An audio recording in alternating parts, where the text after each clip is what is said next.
So for today's lecture, we want to go over linked list examples, and I'm going to expand that a bit and just do general examples. I'll start talking about the enemy AI homework, and just giving examples of whatever I think will help. And of course, you can help me out by asking questions, and I can give you examples of whatever you want to see. These next 3 Fridays, this Friday and the following 2, are pretty open-ended. It's just examples of linked lists today, trees next week, and then after that, graphs. So it's whatever I think will help you learn the material better. Luckily, we do have a little bit of slack time in the content for LO4. I've said this many times, but I like to back off a little towards the end of the semester. So we do have time for examples, questions, whatever you want to see. So hit me up in the chat or raise your hand. Otherwise, I'll just go on kind of autopilot, showing you things that I think will be helpful to understand the content. All right. I can't lean over this and then talk into the mic like that. Let me back this up a bit. So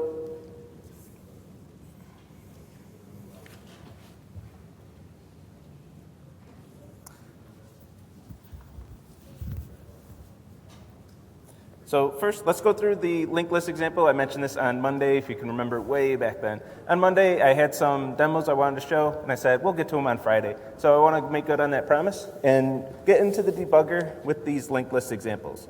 So we have our linked list node class first. Let's just get a quick refresher on what a linked list node is. And this is going to be a class that has 2 values. The value for that linked list node, such an echo when I say it loud, the value for that linked list node, and a reference to the next node in the linked list. If next is null, then that's how we say this is the end of the list. There are no more elements to look at. Otherwise, next is a reference to the next node, which has the next value, and a reference to the next node, which has the next value, and a reference to the next node, and so on and so forth. So all the nodes are linked together, so we have a linked list scattered all throughout memory. These could be anywhere in memory based on the reference to next, wherever that is on the heap. We wrote some methods for this.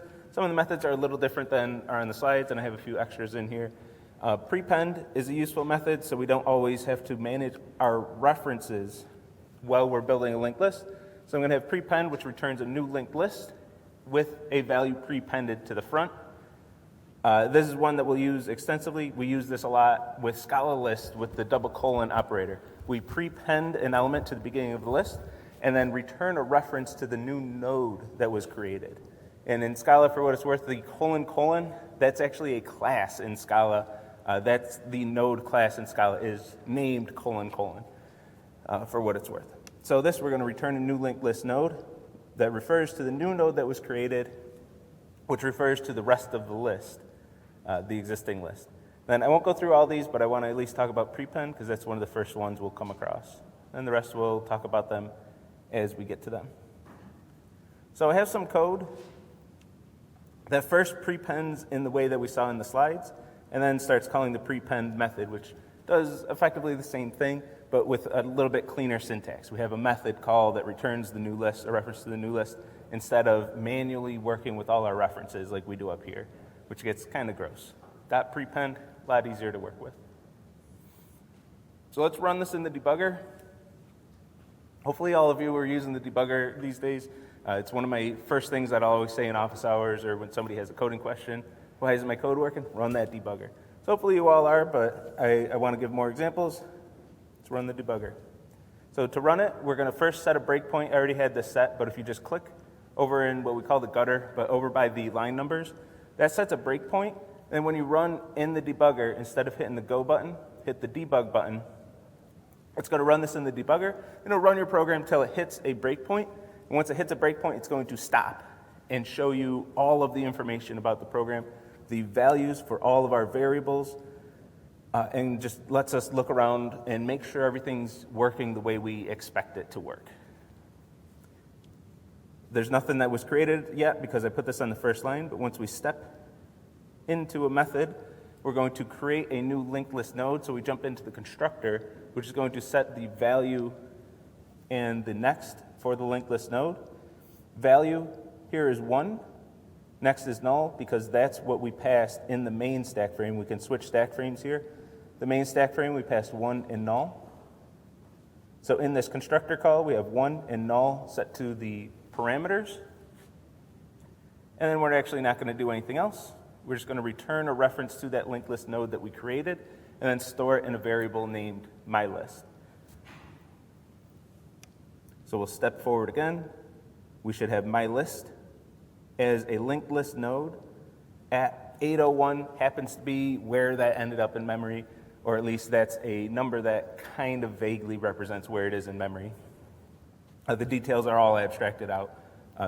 We don't see the details in Scala. In C, next semester in 220, if you take it next semester, you'll get deep into all the details, way more than you ever wanted. So I have this linked list node, has the value 1 and a next of null. Now I'm going to take my linked list, which is a reference to that node that was created at 801, and add to that. We're effectively prepending the value 3 to this linked list.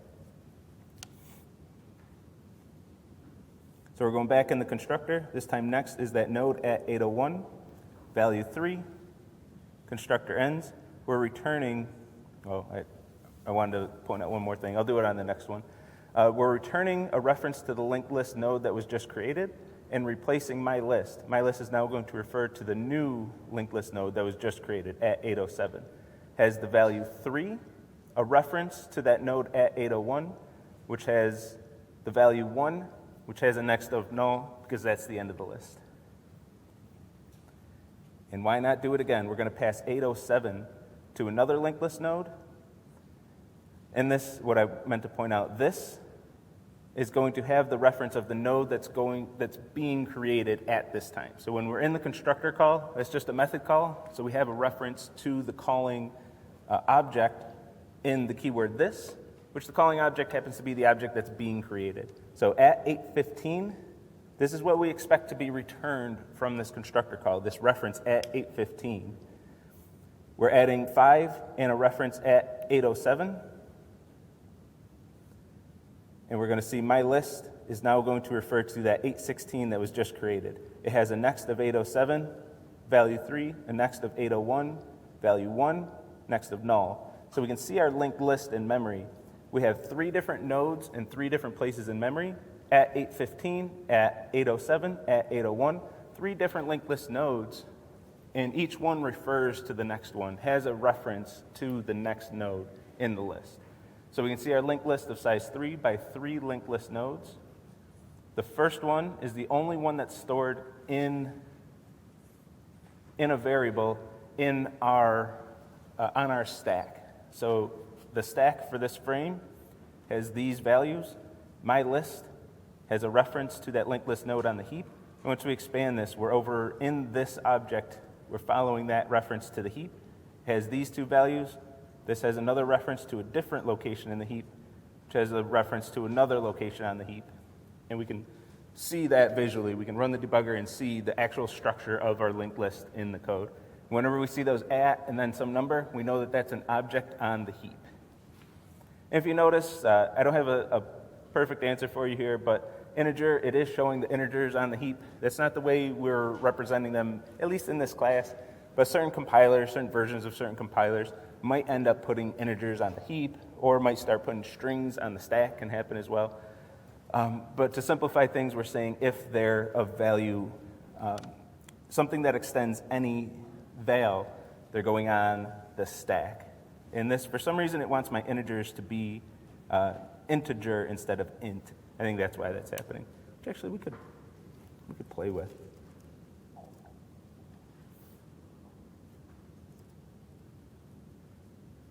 Since it is an example lecture, let's do max value. That's something that will be an int. Let's rerun the debugger. I'll move my breakpoint so we don't have to step through the whole thing again. And I think that int should be where we want it. Oops.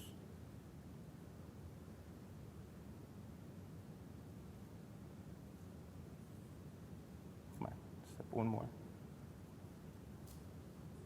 Yeah, so that value Oh, still put it on the, still gave it a reference. Okay, so it's not perfect. But integer would go on the,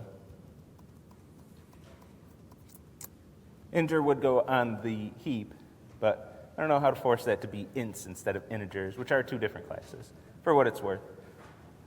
In this class, if you see int, put it on the stack, unless it's part of an object. I was hoping I could demo something with that real quick, but.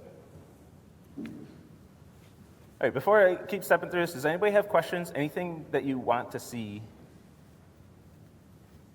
in this lecture? Or you just want me to keep going through this in the debugger? I'm going to keep going through the debugger if nobody has questions. All right.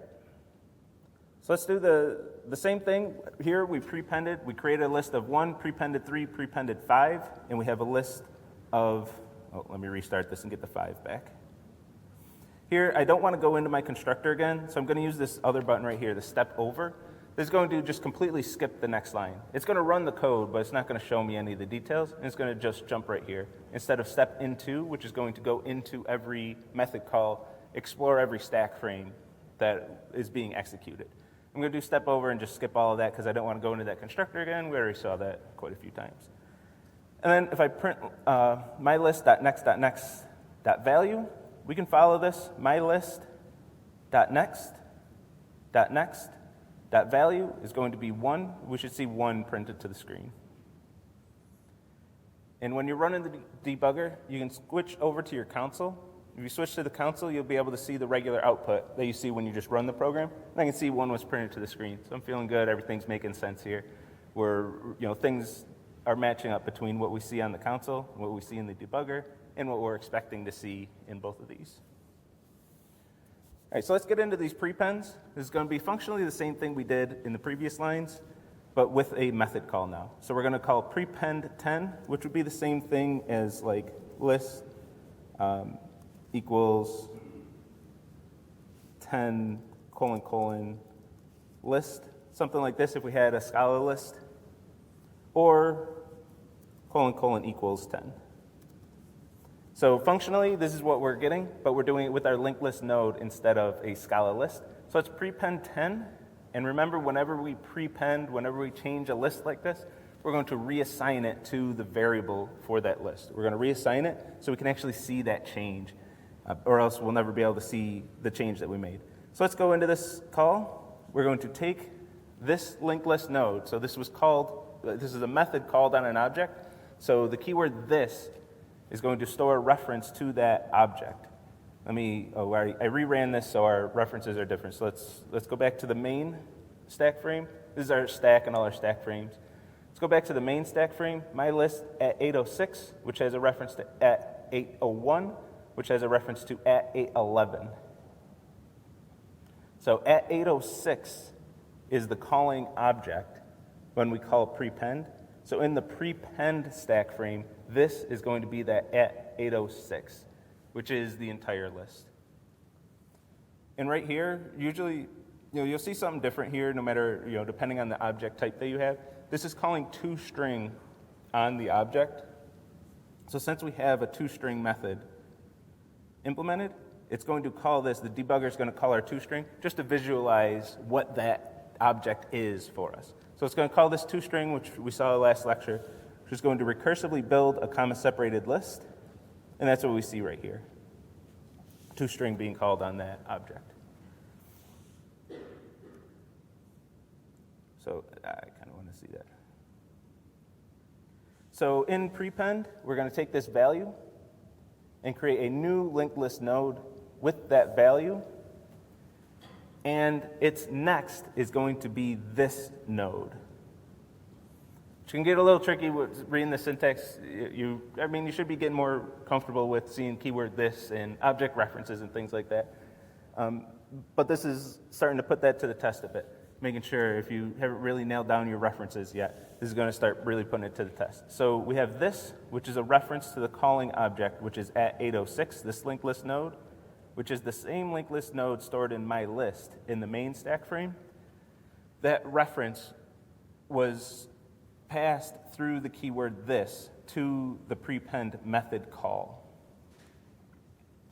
We have the value 10, so we're going to create a new linked list node with the value 10 and a next of this, and then return the new node that was created. When we do that, my list is going to be a reference to the new node that was created, which its next is the old my list, the one containing 531. And now we've successfully prepended 10, created a new list by creating a new linked list node, which refers to the head of the old list with that new value. We'll do it again with 11. So now this is a reference to the node that we just created. We're going to create another linked list node with that value 11 and next of this. So this is at 961, which is my list in the mainframe. In the constructor, we're creating a brand new linked list node at 990 with the value 11 and a next of that list that we just built, our whole list up until this point. That's going to return, give us that new linked list node, and that's what we're going to have in my list. We're going to assign that back to my list. So my list is now at 990, the newest linked list node that was just created with value 11, and a reference to our old head of the linked list, our old first node in the linked list, which was that at 961, which again has the reference at 806, at 801, at 811, etc. And then finally null to indicate the end of the list. So we can see this building in memory. We have these different locations in the heap, and we're just constantly creating new linked list nodes anywhere in the heap, and then referencing the old head of the linked list. So we build this linked list by prepending one node at a time, where each node has the new value that we want to add to this list.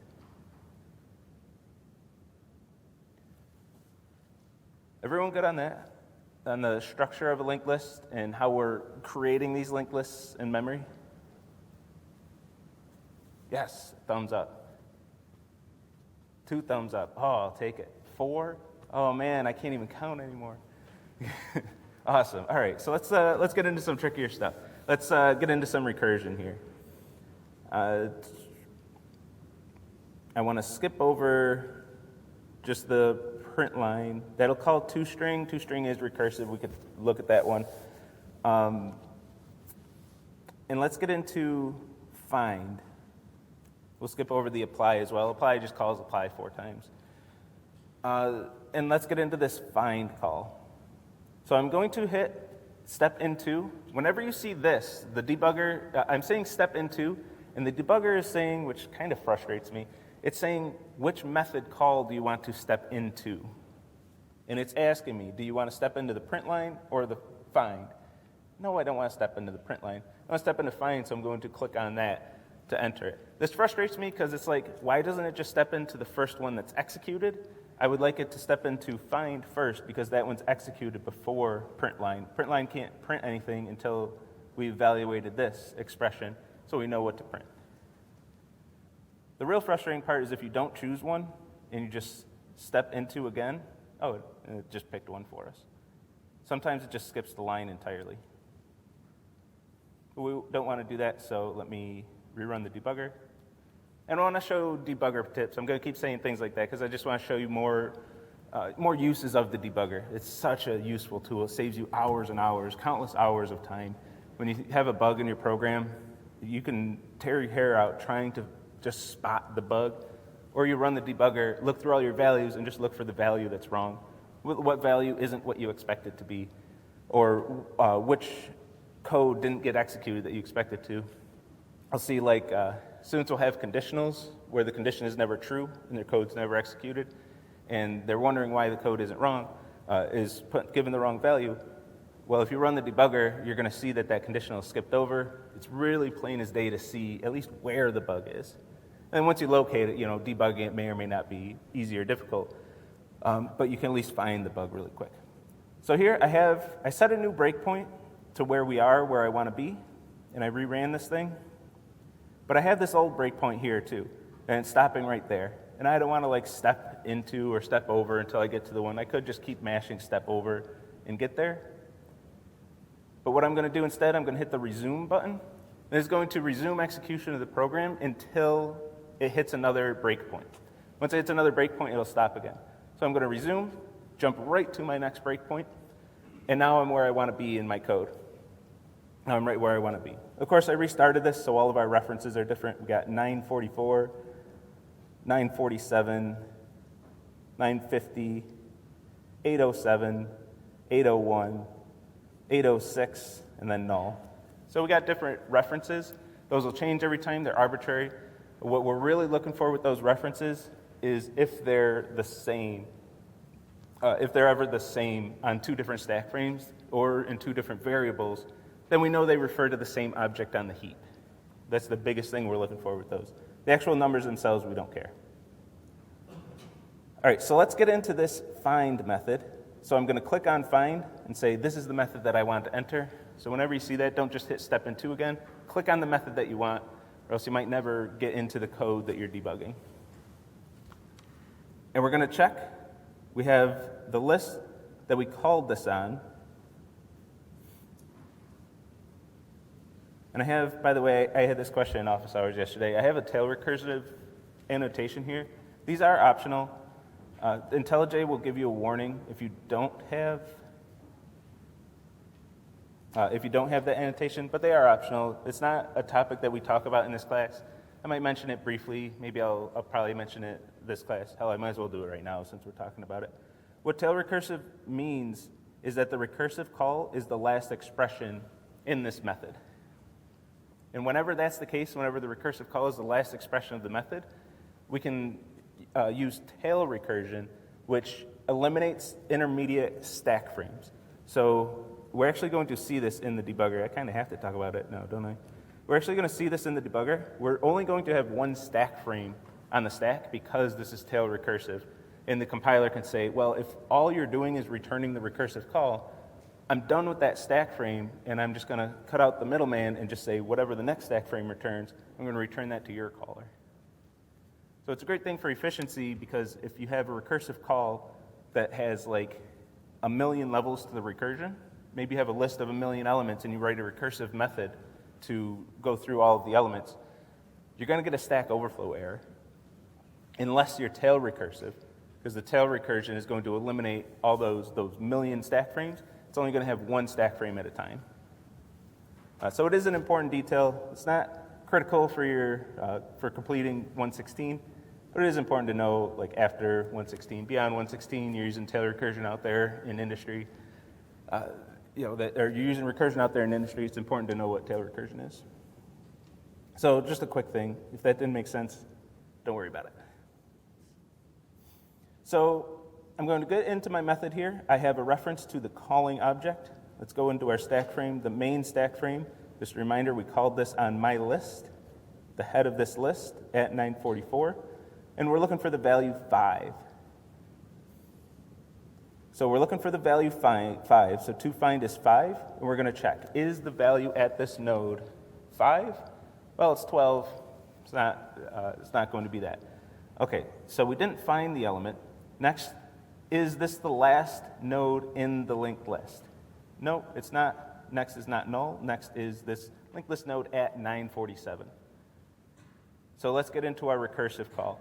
We're just going to say this dot next, which is the linked list node at 947, which effectively represents this list with all the elements except the first one. And we're going to make the recursive call on that node. We're going to call the same method on that node. So now this is at 947, the next node in the list. Is its value 5? Nope. Is next null? Nope. Make the recursive call. So we're just asking, okay, hey, next node, do you have the element we're looking for? We're going to make that recursive call, go to the next one. Now this is at 950, and we're just shrinking this list. Every time we make a recursive call, we're shrinking this list by 1, which means we're getting closer to our base case. Even if this list does not contain the element we're looking for, we're getting closer to this base case of we reached the end of the list. So we're always getting closer to that base case, so we're feeling good about our recursion. 10 is not 5. This is not the end of the list. Recursive call on the next node at 807. At 807, Is your value the value we're looking for? 5 equals 5? Yep. So return the node, and we're returning the entire linked list node at this point. That way, if we want to call like insert on this, insert after or delete after, we have a reference to the node and we can call all the methods on this node. Like say we want to create a linked list and we want to insert values in sorted order or something like that. We would want when we find an element, we would have to use a different method, not this one, but we would want a reference to that node so we can add that element into that next position. So we're going to return this element. We're going to return that. We actually didn't get all those stack frames because we're tail recursive. So we only got one stack frame. We're going to return and go right back to the main stack frame. Here I do want to step over because I don't care about the print line method. I'm not going to debug the print line method. I'm just going to trust that it works. I believe that it works. And we can go over to our console and see if we printed out the right stuff. Dot value was 5. Apply 4 times. I didn't go into that one, but we got 3. So apply 4 times. We should get this node and get that element with value 3, which we did.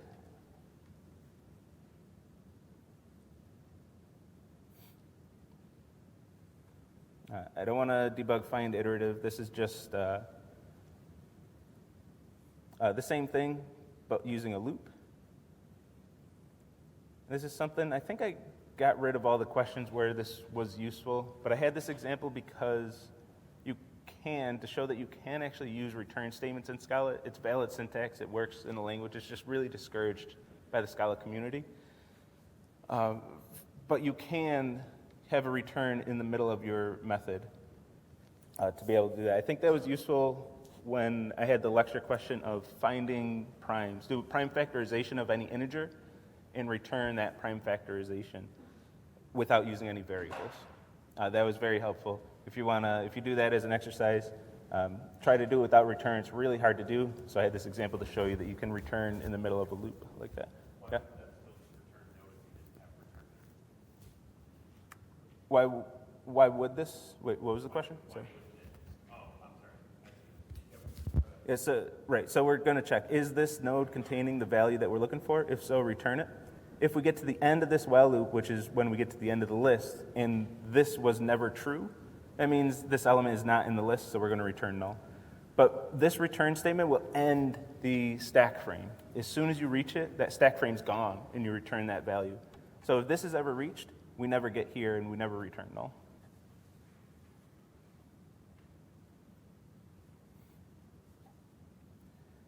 And for the debugger, another tip here, I'm in a method.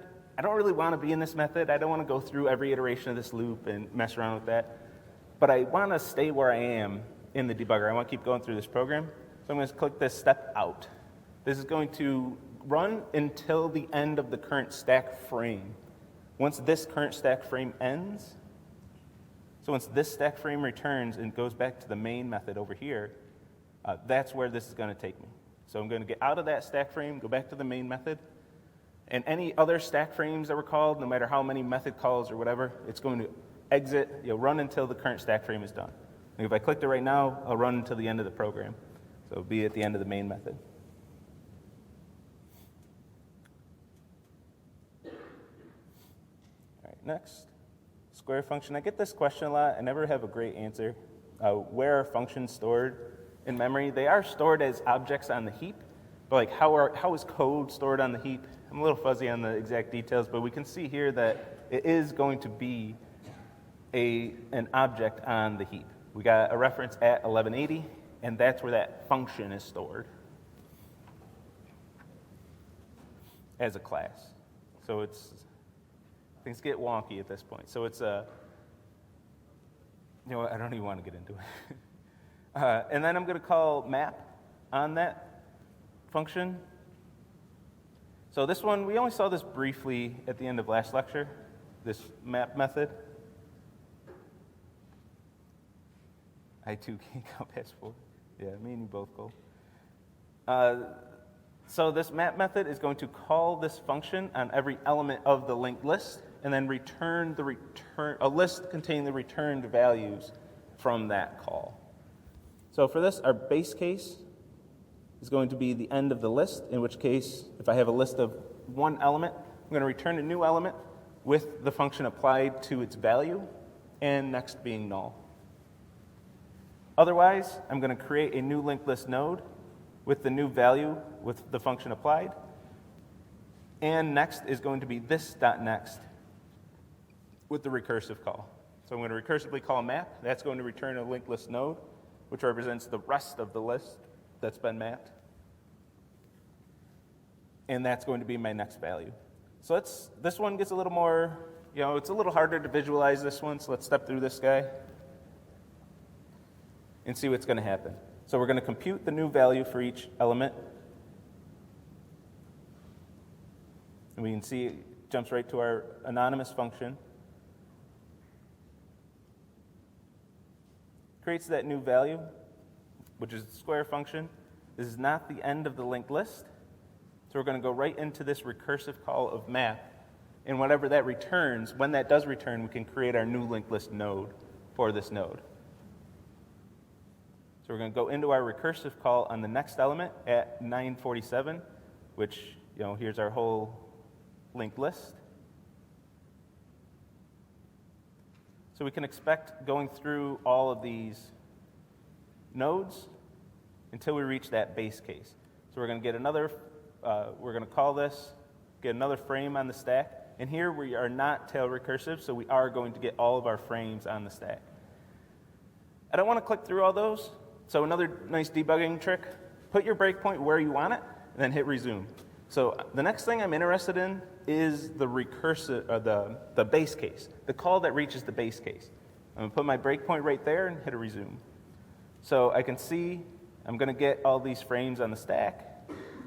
Eventually, I make the recursive call on the last node where next is null, this at 806, and now I can finally start creating the list that's going to be returned from this recursion.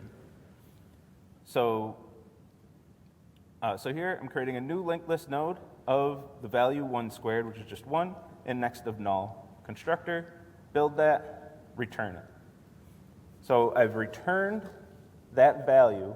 This returned a new linked list node with the value 1 and next of null. I'm going to create another new linked list node with the value 9.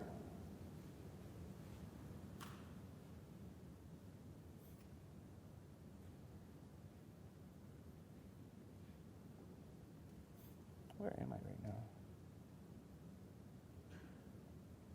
This should be 3. I think I have to click one more. Yeah, there we go. So this is going to be at 801, value 3. New value is 9. It's weird to have new value 9 with this being the other node. So I have 3 squared, 9. Create this new linked list node.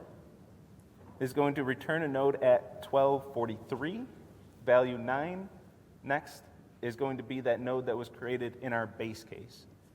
And we're going to keep prepending to this list as we return from starting with the base case. Return a list with just one element, prepend a value, return. Prepend a value, return. Prepend a value, return. That's what's going to happen when we return up the recursion. So the only time we really created a new list, an entirely new list, was in the base case. And then as we get return values through our recursive calls, we're going to prepend values to the list that's being returned and build the list on the way back up the recursion. So we get that list. It's hard to see the return values here as we're returning because we don't store them in variables. So let me go through this a few more times and get right here. Let's stop for a second right here. And we can see that list that is being returned. We can see it in the constructor here. So we're constructing a linked list node at 1263 with the value 100. And next is at 1257, what was returned from the recursive call in this stack frame, which has a value 25 and a next of 1243, which was returned from the next or previous, depending on which way you're looking at it, recursive call, which has a value of 9 and next of 1236, which was returned from the base case. So as we return, we're prepending, and eventually getting all of the values in this linked list. And we can keep going through it. Constructor, build a node, prepend, return. Build a node, prepend, return. Build a node, prepend, return. Oops, we're in toString. Let me get out of that. And finally, new list. Oh, come on.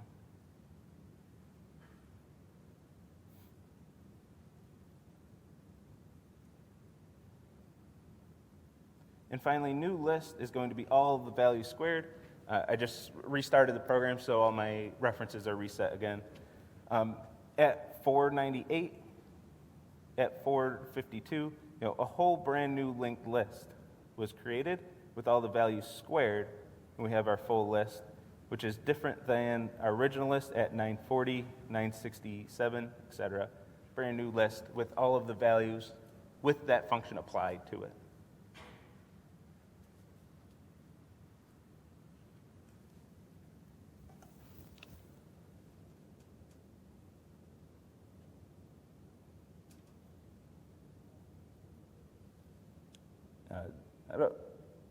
I don't want to go too deep into this next example, but just for a taste of that, we're using functional programming. We just passed a function called the map method, created a map method. We can also use polymorphism here. So I have gold mines, excavators, and shovels that all extend equipment.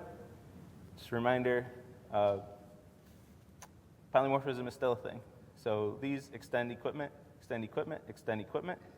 We can set our type parameter to the base class, that abstract class, and then add objects of any type that extends that abstract class. So I have that example, just as a reminder that polymorphism still exists. Plus, this was part of a homework a while back, probably a year back.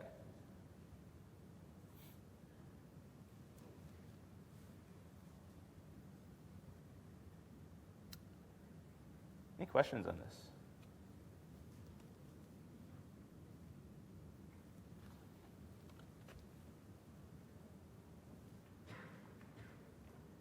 I get nervous when there are no questions. Is that a good thing or a bad thing? For recursion, I think a lot of you are still on, are probably starting to approach, if you're not knee-deep, into lecture test 4 on genetic algorithm, which, again, I've said this before, I think that's the bulk of the difficulty on genetic algorithm. Maybe not the bulk of it, but about half of the difficulty.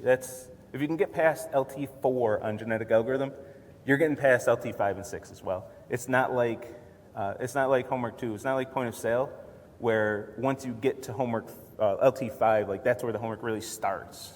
That's where the difficulty really starts. Where LTs 1 through 4 are pretty easy. Genetic algorithm, if you can get past LT4, I'll be as bold to say you're passing the class. You're getting through the class if you can get through that one. That's the last major challenge. So I want to give a little bit of a hint with that. It's been coming up in office hours a bit. Let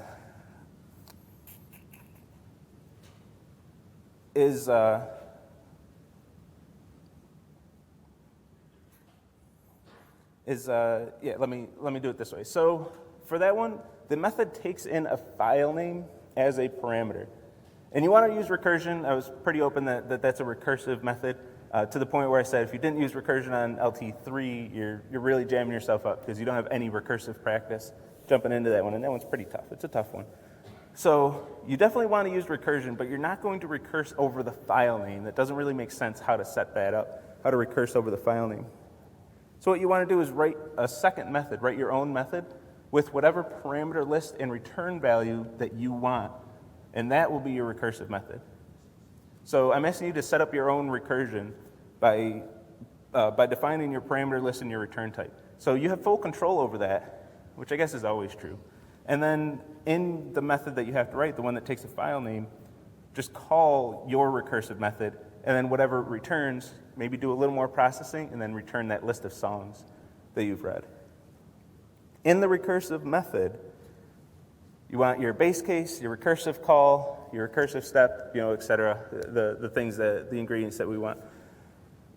The base case, so let me start this way. The best way to set this up, yeah, it's about right. The best way to set this up, I'm trying to be careful to not give too much away, but I do want to give this as a hint at least, is in your recursive step, your goal is to get closer to the base case and make a recursive call. To get closer to the base case, if you can process one line of this file, do any amount of work that can get you closer to the base case. If you can process one line and make a recursive call with the remaining lines, and your base case is a list of strings representing the lines. I already gave you the code to get a list of strings, all the lines of the file and a list of strings. If that list of strings is empty, there's nothing left to process, that's your base case. In your recursive step, make the recursive call with all but one line and process that one line. So your ultimate goal is to process a single line in this file. If you can do that, that fits right in your recursion, and then the rest is setting up all of your recursion. Process one single line. The next challenge with that is how do you process a line? When you process a line, there are two scenarios that you can have. I've never seen this song before and just add it to my data structure. Or I've seen this song before and I have to update the song that I already have with this YouTube ID. I have to update that song with this new song rating. So those are the two scenarios you have to have when you're processing a line. And a long time ago, I did give the hint that a map might be handy at some point.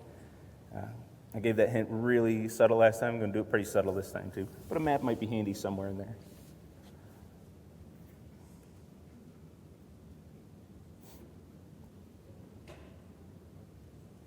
Any questions about anything?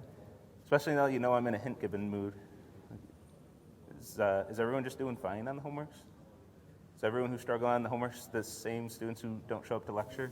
I would not be surprised. Yeah, it's a real shocking revelation if that's the case. If everybody in the room's doing fine, I don't know, you just want to play games or something? We can do whatever. We can, yeah, that's... Oh, I don't even have any games on this laptop. Is there a web game we could play?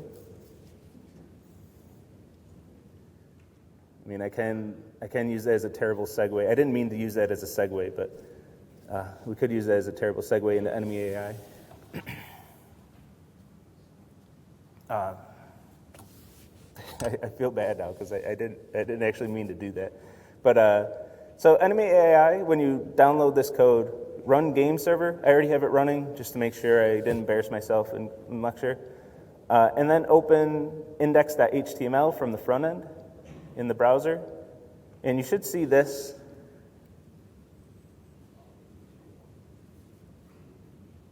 When you start it, let me refresh. What happened here? I am going to embarrass myself.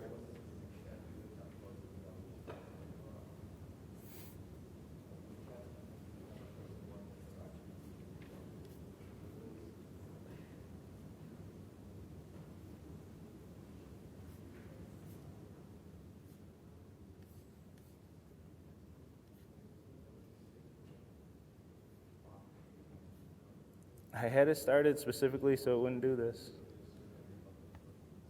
I messed it up.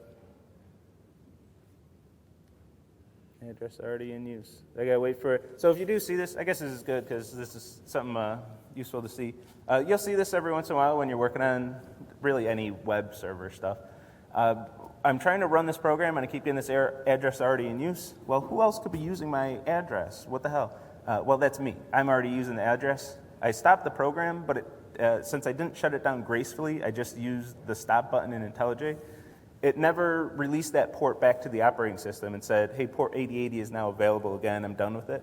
It never got that signal, so it just takes a while for the OS to realize that my server stopped, to release that port again, so I can use it again. So that should be enough time, just enough time for me to give the explanation. The error went away, all I had to do was wait. If you're impatient, just change the port number to like 8081, and you'll be good. So I'm running again. I already got my I didn't even have to refresh because that's the way it's set up. And we have these enemy AI, which are really dumb. This is not the solution code. This is just the handout code. The AI are really dumb. They just literally random walk around. So I'm going to go up to them and use my, what did I do? Cap locks. Seriously, what did I do? And I'm going to use my rapid fire machine gun and put any cap on the number of projectiles and just decimate them. So as you work on the homework, the AI are going to get smarter, and they can body you too. This guy's going to get me. Then you die, you go back to the start. As you work on the homework, they'll start aiming at you and firing at you, and you have to dodge their projectiles while they charge at you. They also charge at each other. So that's the goal of this last homework, is to make the AI smart. You're going to build the enemy AI, make them smarter. To stick on theme, the first objective is going to use a linked list, and all of the code that you'll write, all of the objectives are in this AI player class. The first thing that you need to do is take in one of these linked list nodes. I have a linked list node. I have the class right here. Please use this linked list node to make sure when you write your tests that we're testing with the same classes. Use this linked list node that's in the handout. And you're taking a linked list node of player location, which is X, Y, and player ID.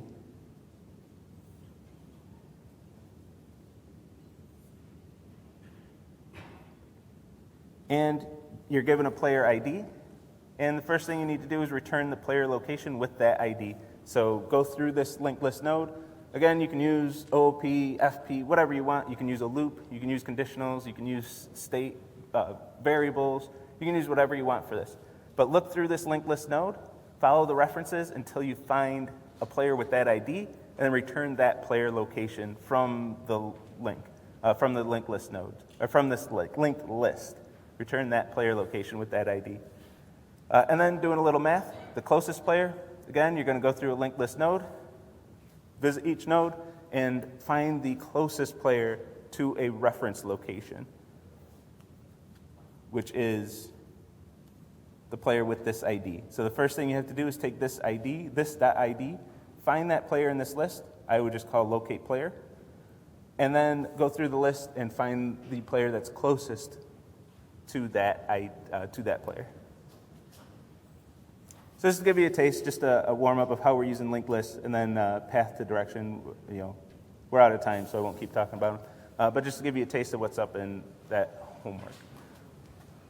See everyone next Monday. Have a good weekend.